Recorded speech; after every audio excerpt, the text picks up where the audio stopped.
Hello everyone, career concert में आप सबों का स्वागत है। आज हम लोग चर्चा करेंगे मगध के उत्थान के बारे में। मगध का उत्थान क्यों हुआ और मगध के उत्थान के काल क्रम को हम महाजनपद काल अर्थात 600 बीसी से जोड़कर देख सकते हैं।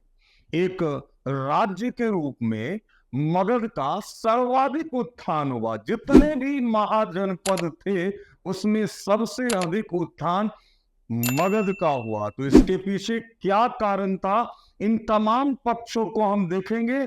लेकिन आप लोगों से एक निवेदन है कि अगर आपको हमारा वीडियो पसंद आता हो तो हमारे चैनल करियर कंसर्ट को सब्सक्राइब करें, बेल बटन दबाएं, ताकि इस तरह का जब भी कोई इंपॉर्टेंट वीडियोस हम बनाए तो आप तक सहजता के साथ पहुंच सके। तो मैंने कहा कि मगध के उत्थान को हम महाजनपद काल से जोड़कर देख सकते हैं, क्योंकि महाजनपद काल, क्योंकि आर्य सभ्यता में जो महाजनपद काल है ना, वो क्रांतियों का युग है। एक तरह से राजनीतिक क्रांति, आर्थिक क्रांति, सामाजिक क्रांति और धार्मिक क्रांति भी इस युग में आया और पूरे भारतवर्ष में 16 बड़े बड़े राज्यों का प्रादुर्भाव हुआ और जिसे कहा गया 16 महाजनपद है। और आर्य सभ्यता की अगर हम बात करें कि आर्य जो थे वो कबीलाई जीवन जीने वाले लोग, इधर उधर भटकने वाले लोग, चारागाह की तलाश में, पशुओं की तलाश में योद्धा थे। नए नए स्थानों पर स्थानीय लोगों के साथ उनका संघर्ष भी होता था, इसलिए वो योद्धा थे। भारत में प्रवेश किया बोलन और खैबर दर्रा, मध्य एशिया होते हुए यही मार्ग है। भारत में प्रवेश का, इंटरेस्ट का यही मार्ग था, क्योंकि सामुद्रिक यात्रा उस समय संभव नहीं थी। तो जो भी भारत प्रवेश करता था वो बोलन और खैबर दर्रा होते हुए भारत के उत्तर पश्चिम में से होते हुए भारत में प्रवेश करता था। आर्य लोग भी इसी रास्ते से आए और सबसे पहले सिंधु नदी और उसके सहायक नदियों के क्षेत्र में आर्य लोग बसे, मतलब भारत के पश्चिमोत्तर में। और धीरे धीरे इनका प्रसार जो है वो पूर्व की तरफ होता चला गया, है ना। शुरुआती दौर में ये सप्त सिंधु प्रदेश तक सीमित थे। और जैसा कि शतपथ ब्राह्मण में यह उल्लेख मिलता है कि विदेह माधव ने अपने गुरु राहुल गण के मदद से नए नए प्रदेशों को अग्नि का स्वाद चखाते हुए आर्य सभ्यता का जो विस्तार है वो सदा नीरा जिसको गंडक नदी कहा जाता है, तक किया। यह उल्लेख मिलता है शतपथ ब्राह्मण। और प्रारंभिक जो वैदिक साहित्य है उसमें जो मगध का क्षेत्र है उसको प्रारंभिक आर्य लोग जो थे वो ब्रात्य कहते थे, मतलब जिसको त्याग देना चाहिए, जो घृणित है। मतलब मगध के क्षेत्र से आर्य लोग घृणा करते थे। लेकिन फिर भी इन 16 महाजनपद में सबसे अधिक विकास मगध का क्यों हुआ, क्या था इसके पीछे कारण, है ना। आप देखेंगे कि जो 16 महाजनपद जो 600 ईसा पूर्व में बना, उसका सबसे अधिक जो प्रसार था वो गंगा वैली में, गंगा घाटी क्षेत्र में सबसे अधिक विस्तार हुआ। आर्य लोग पश्चिम से पूर्व की ओर बढ़ते जा रहे थे और उत्तर वैदिक काल में जो पहली बार क्षेत्रीय राज्य का जन्म हुआ और ये राज्य का स्वरूप 600 बीसी आते आते एक विशाल स्वरूप में आया जिसे महाजनपद कहा गया। 16 महाजनपद थे। अगर हम बात करें तो अंग, मगध, काशी, कौशल, सीधी, वत्स, सुरसेन, कुरु, गांधार, कंबोज, अस्मत, अवंती, ये सारे महाजनपद थे। और तमाम महाजनपदों में सबसे अधिक जो उत्थान हुआ वो मगध का हुआ। अब हम लोग बात करें मगध का जो यह क्षेत्र है, ये वर्तमान बिहार में है और बिहार का जो पाटलिपुत्र पाटलिपुत्र या अर्थात पटना, गया, शाहाबाद इत्यादि जिला का जो क्षेत्र था वही मगध महाजनपद था।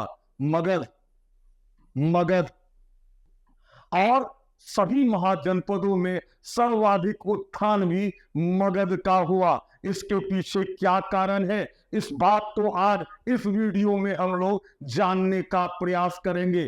पहली बात तो नेचुरल जो रिसोर्सेज है मगध के क्षेत्र में प्राकृतिक संसाधनों की प्रचुरता थी, है ना। चूंकि यह जो एज था ना वो लौह क्रांति का फेज था और मगध के क्षेत्र में आयरन अर्थात लोहा बहुत अधिक पाया जाता था, जिससे अस्त्र शस्त्र का निर्माण सुलभ हो पाया, सहज हो पाया, है ना। दूसरा कारण कि यहाँ की जो भूमि थी वो बहुत अधिक उर्वरक थी, क्योंकि सिंचाई का सुविधा यहाँ था। गंगा नदी, सोन नदी, गंडक नदी, इन सब से सिंचाई होती थी और यहाँ के आसपास की भूमि भी बहुत उर्वरक थी, जिससे विपुल अतिरेक की प्राप्ति होती थी। और विपुल अतिरेक अर्थात सरप्लस ही डेवलपमेंट का एक बहुत बड़ा फैक्टर होता है। अगर विकास के सबसे बड़े फैक्टर की हम बात करें, अगर उत्पादन अधिशेष की स्थिति है तो अर्थव्यवस्था के कई आयाम भी खुलते हैं और में विकास भी होता है, मतलब इकोनॉमिक एक्सेलरेशन की स्थिति होती है। तो तमाम महाजनपदों में जो मगध का क्षेत्र था वहां इकोनॉमिक एक्सेलरेशन या आर्थिक त्वरण दूसरे महाजनपदों की तुलना में बहुत ही अधिक थे। तो ये एक बहुत ही महत्वपूर्ण कारक था। दूसरा, जंगल। यह क्षेत्र, इस क्षेत्र में बहुत घना जंगल हुआ करता था और जंगल से ईंधन की सुविधा के साथ साथ यहाँ के जंगलों में हाथी पाए जाते थे। इसलिए मगध की सेना में गज सेना या हाथी सेना का जो इस्तेमाल हुआ, ऊपर से नीचे अटैक करना ज्यादा आसान होता है। और यह कारण था कि मगध की सेना में एक तो हाथी सेना एक महत्वपूर्ण भूमिका का निर्वाह करता था और दूसरा कि नए नए अस्त्र शस्त्र भी, लौह उपकरण के मदद से नए नए अस्त्र शस्त्र भी बनाए जाते थे। जैसे अजातशत्रु के समय में महाशिला कंटक, महाकंटक जैसे अस्त्र जो दूसरे राज्य की सेना से मगध की सेना को ज्यादा ताकतवर बनाता था। तो यह एक बहुत ही महत्वपूर्ण कारण था। नेक्स्ट था मगध की जनता की उद्यमशीलता। यहाँ के जो लोग थे बहुत अधिक उद्यमशील थे। उसके पीछे एक बहुत बड़ा कारक है कि आर्य सभ्यता में मगध के क्षेत्र को घृणा की दृष्टि से देखा गया। इसलिए आर्य सभ्यता की जो विसंगतियां थी ना, वो उससे मगध का क्षेत्र अछूता रहा। इसलिए ये लोग लिबरल भी था और बहुत ही उद्यमशील भी था। और जहां उद्यमशीलता होती है वहां विकास की प्रक्रिया जो होती है बहुत तेजी के साथ होती है। नेक्स्ट जो बात था कि जहां भी इकोनॉमिक एक्सेलरेशन की स्थिति होती है वहां पर जनसंख्या घनत्व भी, पॉपुलेशन डेंसिटी भी अधिक होती है।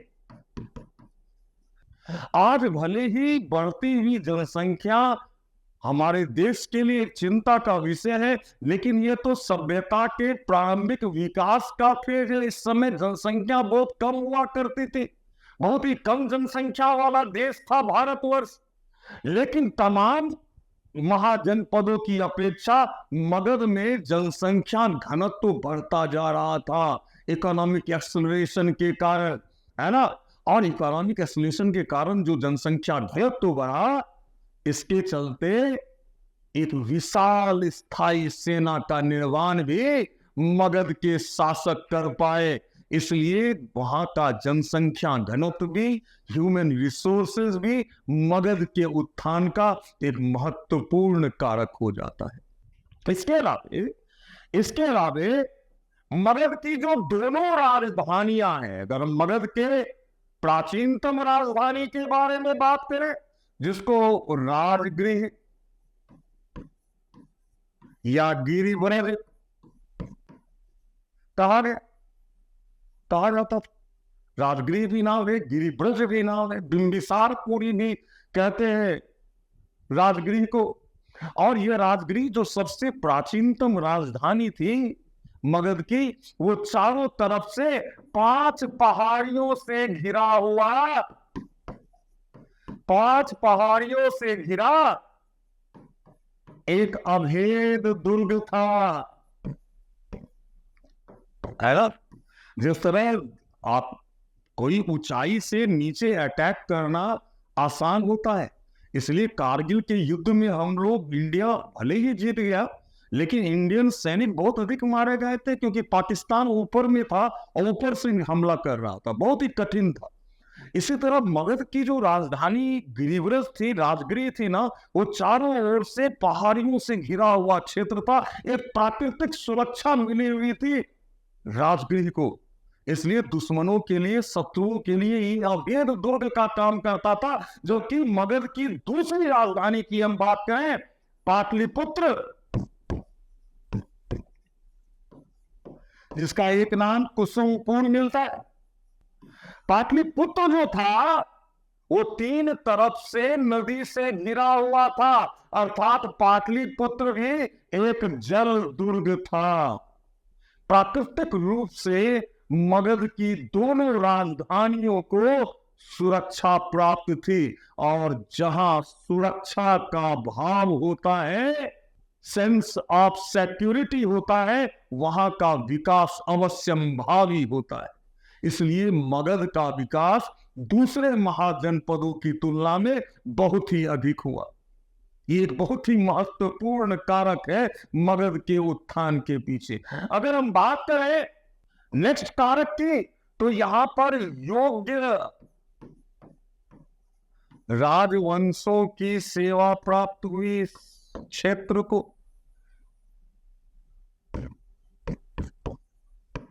अगर हम पुराण की बात माने तो पुराण के अनुसार बृहद्रथ वंश जो था यहाँ का सबसे पहला राजवंश था, लेकिन मान्यता दी गई है बौद्ध ग्रंथों को, और बौद्ध ग्रंथों के अनुसार जो हर्यक वंश था, उसके बाद शिशुनाग वंश की सत्ता स्थापित हुई, फिर नंद वंश की सत्ता स्थापित हुई, है ना। तो इन राजवंशों में महान महान शासक आए और इन्होंने अपने साहस पराक्रम का परिचय दिया और मगध को एक सर्वशक्तिशाली महाजनपद के रूप में स्थापित किया। तो योग्य राजाओं का भी बहुत ही महत्वपूर्ण भूमिका थी मगध के उत्थान में। ये तमाम कारक था जिससे मगध जो है वो तमाम महाजनपदों में सबसे शक्तिशाली महाजनपद के रूप में स्थापित हुआ। भारत में एकीकृत राज्य की अवधारणा भी मगध की भूमि से ही प्रसूत हुआ। भारत एक राष्ट्र की कल्पना को साकार करने का श्रेय भी मगध को ही जाता है, और बहुत लंबे समय तक संपूर्ण भारत के राजनीतिक गतिविधियों का केंद्र मगध ही रहा। तो आज की वीडियो में आपने यह समझा कि मगध का क्यों उत्थान हुआ, क्या कारक थे उसके पीछे जिससे मगध तमाम महाजनपदों में सबसे अधिक विकसित हुआ, शक्तिशाली हुआ, है ना। तो आज के इस वीडियो में यह बात हम लोगों ने चर्चा की। अगले वीडियो में हम लोग फिर से किसी इंपॉर्टेंट टॉपिक के साथ आपके सामने हाजिर होंगे। और जाने से पहले पुनः आपसे यह निवेदन करना चाहूंगा कि हमारे चैनल करियर कंसल्ट को, जो प्रतियोगी परीक्षाओं के लिए, सामान्य अध्ययन के लिए इंपॉर्टेंट वीडियोस बनाना ही हमारा उद्देश्य है, ताकि आपके सफलता का मार्ग सहज हो सके। तो हमारी वीडियोस को जितने भी कंपटीटर्स हैं, चाहे वो आईएएस का एग्जाम दे रहे हो, चाहे स्टेट पीसीएस दे रहे हो, है ना, चाहे एसएससी लेवल का एग्जाम दे रहे हो, जनरल स्टडीज किसी भी एग्जाम में, प्रतियोगी परीक्षा में अगर पूछा जा रहा है तो वहां आपको यह वीडियो बहुत ही लाभकारी साबित होने वाला है। तो हमारी वीडियो को लाइक करें, शेयर करें और हमारे चैनल को निश्चित रूप से सब्सक्राइब करें। अगले वीडियो के साथ बहुत ही जल्द आपके सामने उपस्थित होंगे। तब तक के लिए बहुत बहुत धन्यवाद। Thank you.